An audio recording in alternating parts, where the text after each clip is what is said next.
भाई, शाहीन क्लब में आज मेरे साथ हैं सुल्ताना बाजी, शाहिदा बाजी और सिद्धू भाई। आज तो सिद्धू भाई नया चश्मा लगा के आए हैं। हाय अल्लाह सिद्धू भाई, ये कैसा इनकलाब आ गया। आज आपकी आंखों पर नया चश्मा। चश्मा बनाने वाले ने कहा होगा कि सिद्धू भाई, आपकी आंखों पर मेरे दादा के हाथ का बना हुआ जो चश्मा लगा है, ये अगर यादगार और निशानी के तौर पर आप मुझे इनायत फरमा दें तो मैं आपके लिए बिल्कुल नया चश्मा बिला कीमत बना दूंगा। हाँ, मुफ्त मिल रहा होगा तभी सिद्धू भाई नया चश्मा लाए हैं। सख्त कंजूस हैं, इनकी जेब से तो एक फूटी कौड़ी भी नहीं निकलती। मेरा तो ख्याल है कि कहीं किसी जगह धोखे से सिद्धू भाई का चश्मा किसी दूसरे शख्स के चश्मे से बदल गया। अब उसका चश्मा सिद्धू भाई की आंखों पर लगा है और सिद्धू भाई का चश्मा उसकी आंखों पर लगा होगा। तब तो वो गरीब किसी कुएं में औंधा पड़ा होगा। सिद्धू भाई के चश्मे से सिर्फ सिद्धू भाई को नजर आता है, दूसरे तमाम लोगों के लिए वो चश्मा बेकार है। मगर सिद्धू भाई का चश्मा भला कैसे बदल सकता है? इनका चश्मा तो एक डोरी के जरिए एक कान से बंधा रहता था, ताकि रस्सा तोड़ा के भाग ना जाए। हाँ वाकई सिद्धू भाई ने अपना चश्मा कभी उतारा नहीं। उसकी वजह यह है कि कमानी की जगह नायलॉन की जिस मजबूत डोरी से सिद्धू भाई ने चश्मे को अपने कान से बांधा था, उसमें इत्तेफाक से डबल गिरह लग गई, और वो भी इतनी कसकर कि फिर कभी खुली ही नहीं। इसलिए सिद्धू भाई के चेहरे पर वो चश्मा हमेशा लगा रहता था। बल्कि वो तो सिद्धू भाई के चेहरे का एक हिस्सा बन गया था। लोग कहते थे कि खुदा ने सिद्धू भाई को 2 कान, 1 नाक, 1 मुंह, 2 आंखें और 1 चश्मा दिया है। कहते हैं कि वो चश्मा सिद्धू भाई के बदन का हिस्सा बन गया था। उसने जड़ें पकड़ ली होंगी। चुनाचे कहते हैं कि बचपन में लगा हुआ चश्मा सिद्धू भाई के कद के साथ साथ बढ़ता था।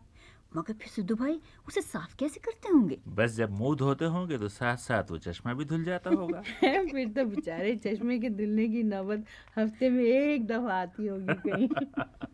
सुना है सिद्धू भाई वही चश्मा लगाकर सोते थे। एक रात सोते में वो चश्मा जरा सा सरक गया और फिसल कर इनकी नाक की नोक पर आ गया।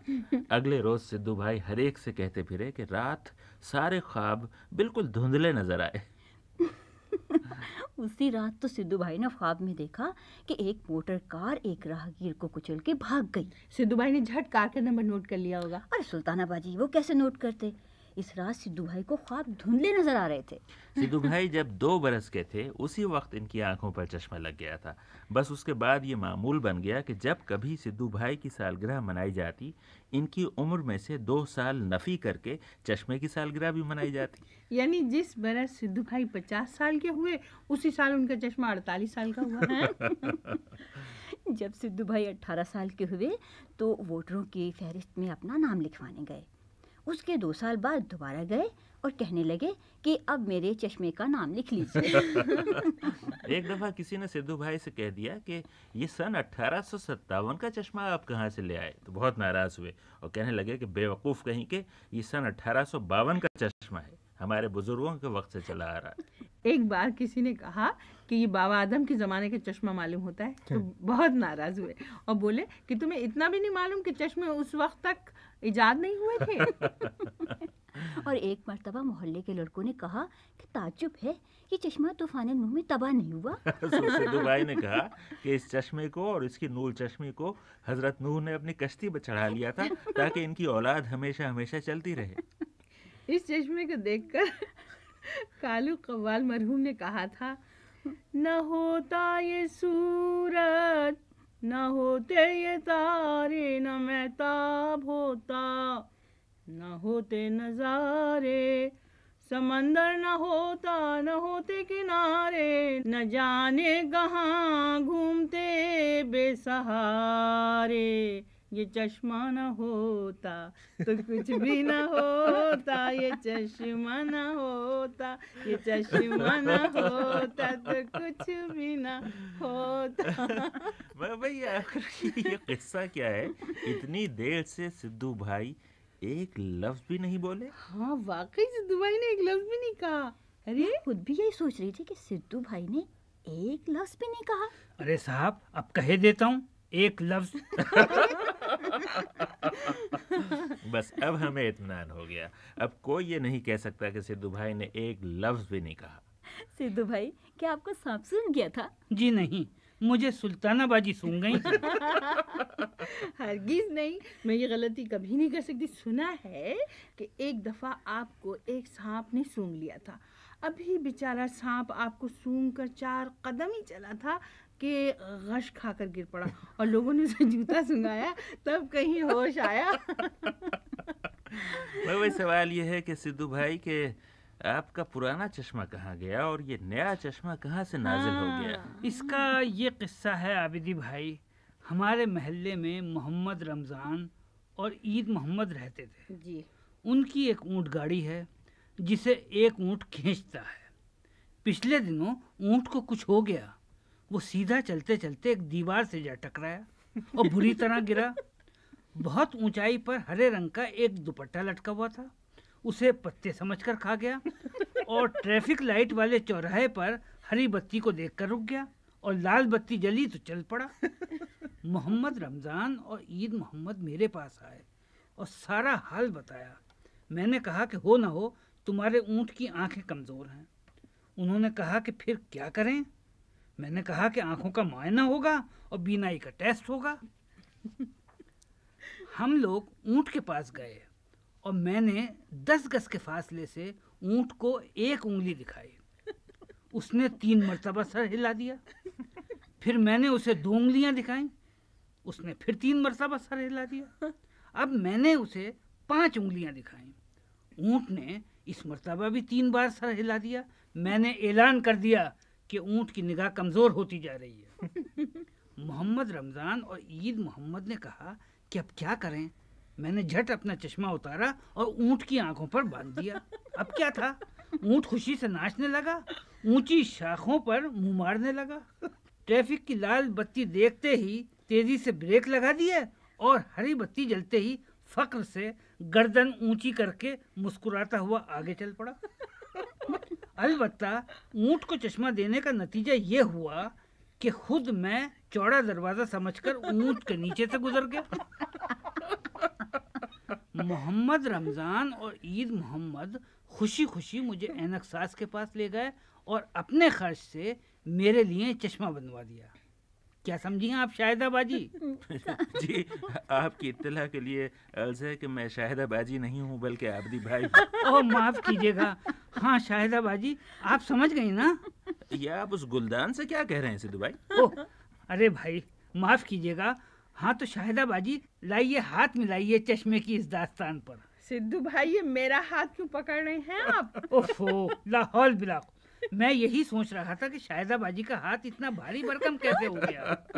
सिद्धू भाई, मालूम होता है कि ऐनक साज ने गलत ऐनक बना दी, आपको शायद साफ नजर नहीं आ रहा है। सिद्धू भाई, जरा गौर से देखकर बताइए, ये कितनी उंगलियां हैं? अरे, आपने भी 3 मरतबा सर हिला।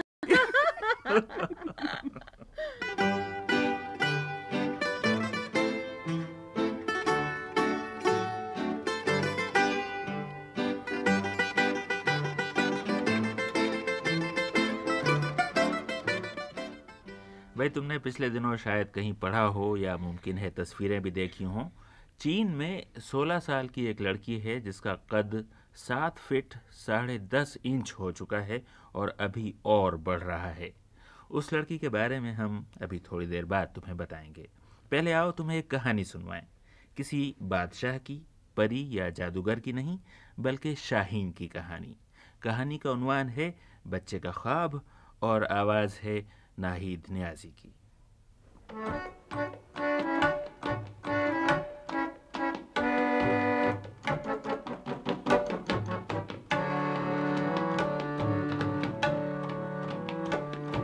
कहानी सुनाता हूँ एक रात की, अंधेरी थी वो रात बरसात की। कहानी सुनाता हूँ एक रात की, अंधेरी थी वो रात बरसात की। कहानी सुनाता हूँ एक रात की।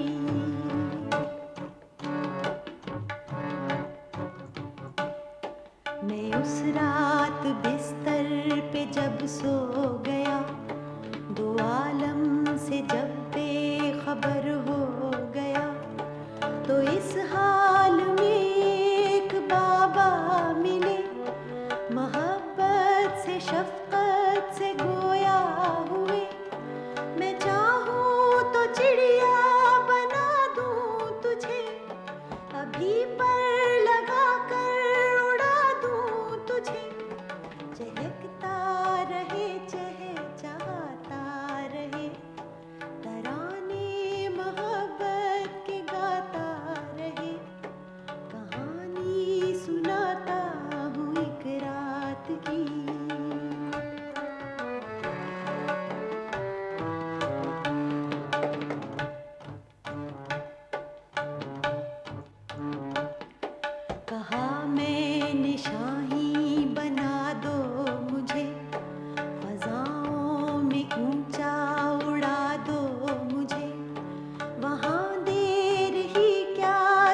सिद्धू भाई, अगर आपको ऐसे बाबा मिल जाएं जो आपकी हर ख्वाहिश पूरी कर दें, तो आप उनसे क्या फरमाइश करेंगे? क्या आप मेरी कमीज का ये टूटा हुआ बटन टाँक सकते हैं? तो वाह। अच्छा भाई, हम तुम्हें एक चीनी लड़की के बारे में बता रहे थे जो अब 16 साल की है और उसका कद 7 फीट 10.5 इंच हो चुका है। वो दुनिया की सबसे लंबी लड़की है। उससे पहले अमेरिका की एक औरत सबसे लंबी समझी जाती थी, वो 7 फीट 7 इंच की थी। इस चीनी लड़की का नाम चेंग जिन लियान है और वो जनूबी चीन के सूबे हुनान के एक गांव में रहती है। वो 4 महीने की थी कि अचानक उसका जिस्म तेज़ी से बढ़ने लगा। जब वो 3 साल की हुई उस वक्त उसका कद अपनी माँ के बराबर यानी 5 फीट 1.5 इंच हो चुका था और फिर 13 साल की उम्र में वो 7 फीट से निकल चुकी थी। उसकी हथेली और उंगलियां 10 इंच लंबी और पैर 14-14 इंच के हैं और उसका वज़न 23 स्टोन है, यानी मुझ जैसे 2 आदमियों से ज़्यादा। जैंग के लिए आम मेज़ कुर्सियाँ बेकार हैं, इसलिए उसका फर्नीचर ख़ास तौर पर तैयार किया जाता है और जब ज़रूरत पड़ती है तो वो बदल दिया जाता है। करीब के शहर में एक दर्जी रहता है जो उसके लिए ख़ास तौर पर लिबास सीता है। उसका एक जोड़ा बनाने के लिए 10 गज से भी ज़्यादा कपड़ा दरकार होता है। इसी तरह सूबे की एक फैक्ट्री उसके लिए बड़े बड़े जूते बनाती है। यहाँ के अखबारों और रिसालों में उसकी तस्वीरें छपी हैं। अब वो इतनी बड़ी और भारी हो गई है कि अगर किसी सहारे के बगैर खड़ी हो या चले तो ज़रा सी देर में हाँफने लगती है। इसलिए उसके दाएं और बाएं 2 लड़कियां होती हैं जिनके कंधों पर हाथ टेक कर चैंग चलती फिरती है। अरे साहब, जिस ज़माने में मेरा कद बढ़ रहा था तो अब्बा हुजूर कहते थे कि अगर इतनी तेज़ी से बढ़ते रहे तो एक रोज़ तुम्हारा सर छत को तोड़कर बाहर निकल जाएगा। वो तो गनीमत हुआ कि मेरा कद रुक गया, वरना मुझे किसी ऊंचे मीनार में रहना पड़ता। कभी कोई मीनारों में भी रहता है? क्यों नहीं, अफ्रीका के लंबे चौड़े मैदानों में एक ऐसी दीमक पाई जाती है जो अपने घर मिट्टी के अंदर नहीं बल्कि ऊपर बनाती है। इस दीमक की ये छत्ते बिल्कुल मीनार जैसे होते हैं और उनके अंदर सुरंगों का जाल बिछा होता है। ये दीमक मिट्टी में अपना थूक मिलाकर इसे थोपती जाती है और 6-6 फुट ऊंचे मीनार बना लेती है। और इन मीनारों की खूबी ये होती है कि अफ्रीका की गर्मी के बावजूद इनके अंदर खूब ठंडक रहती है। इनमें से बाज़ मीनार 6-6 मीटर यानी तकरीबन 20 फुट ऊंचे होते हैं। ऐसे एक छत्ते में 10-10 लाख दीमकें रहती हैं। हर छत्ते का एक बादशाह और एक मलका होती है। ये मलका एक एक दिन में कई हजार अंडे देती है। दीमक की मलका तकरीबन 20 साल जिंदा रहती है, जबकि मजदूर, किसान और सिपाही दीमक 2 से 4 साल तक जिंदा रहती है। वहाँ हर एक का काम बटा होता है। मजदूर छत्ता बनाते हैं और खाना जमा करते हैं, सिपाही छत्ते की हिफाजत करते हैं और किसान छत्ते के अंदर काई उगाते हैं जिसे ये दीमक खाती है। सिपाही आम मजदूरों से बड़े होते हैं और उनके ताकतवर जबड़े उनका हथियार है।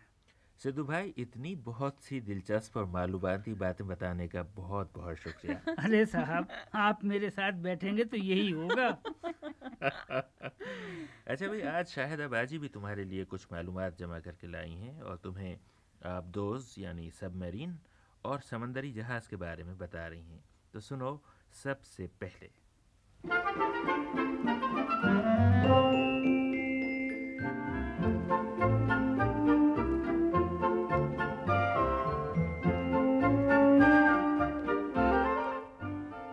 आबदोज़। सबसे पहली आबदोज़ 350 साल पहले बनाई गई थी। ये आबदोज़ हॉलैंड के एक बाशिंदे कॉर्नेलिस ने बनाकर यहीं लंदन के दरियाई टीम्स में आजमाई थी। इस आबदोज़ के ऊपर चमड़ा चढ़ा हुआ था ताकि पानी अंदर न जाए और उसमें से पतवार बाहर निकले हुए थे। पतवार चलाने के लिए आबदोज़ के अंदर 12 आदमी बैठते थे। सांस लेने के लिए अंदर ख़ास किस्म का रक़ीक़ या लिक्विड मादा रखा गया था जो गालिबन ऑक्सीजन की कोई शक्ल थी। बदकिस्मती से बरतानिया की बहरिया ने इस आबदोज़ को नामंजूर कर दिया और वो कभी इस्तेमाल न हुई। एक ज़्यादा कामयाब आबदोस एक अमरीकी बाशिंदे बुशनेल ने बनाई थी, जो टोर्टाइल यानी कछुए के नाम से मशहूर है। ये आबदोस अमेरिका की जंग आज़ादी में बरतानवी बहरिया के ख़िलाफ़ आजमाई गई थी। इस छोटी सी आबदोस के अंदर एक आदमी बैठता था और साइकिल जैसे पैडल चलाकर इसे पानी के अंदर तैराता था, मगर इसकी रफ्तार बहुत सुस्त थी। फिर एक और अमरीकी बाशिंदे फल्टन ने मेहनत करके उससे बेहतर आबदोस बनाई, जो देखने में बिल्कुल अंडे जैसी थी और 4 घंटे तक पानी के अंदर रह सकती थी। समंदरी जहाज़।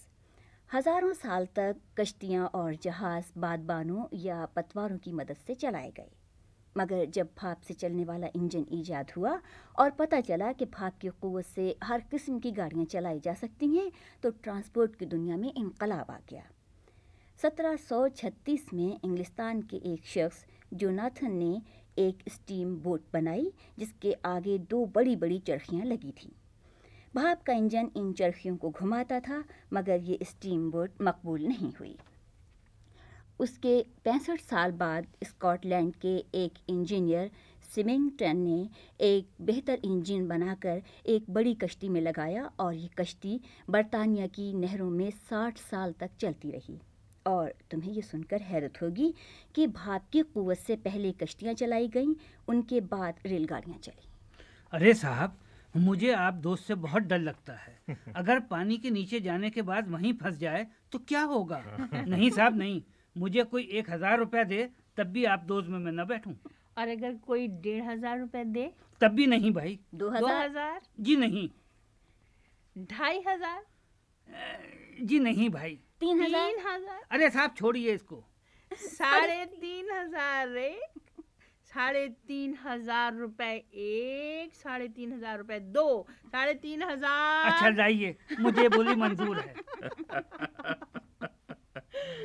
अच्छा भाई, सिद्धू भाई की ये मज़े मज़े की बातें तो चलती ही रहेंगी, लेकिन मैं 1 महीने की छुट्टी पर पाकिस्तान जा रहा हूँ, इसलिए 4 हफ्ते शाहीन क्लब से मैं गैर हाजिर रहूँगा। जी नहीं, आपकी छुट्टी की दरख्वास्त नामंजूर की जाती है। अरे सिद्धू भाई, मैं 5 साल से पाकिस्तान नहीं गया हूँ। अरे साहब, फिर तो आप आदि मुजरिम हुए।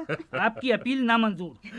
नहीं भाई नहीं, हरी को कभी कभी अपने घर अपने वतन तो जरूर जाना चाहिए। भाई आब्दी भाई को छुट्टी ज़रूर मिलना चाहिए।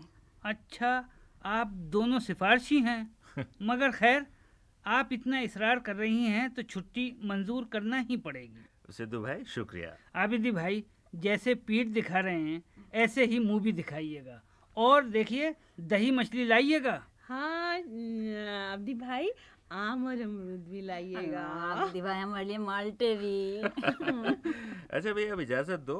क्या अजब कि मेरी और तुम्हारी मुलाकात कराची में, रोहड़ी में, हैदराबाद में, मुल्तान में, लाहौर या रावलपिंडी या पेशावर में किसी सड़क या किसी पगडंडी पे हो जाए।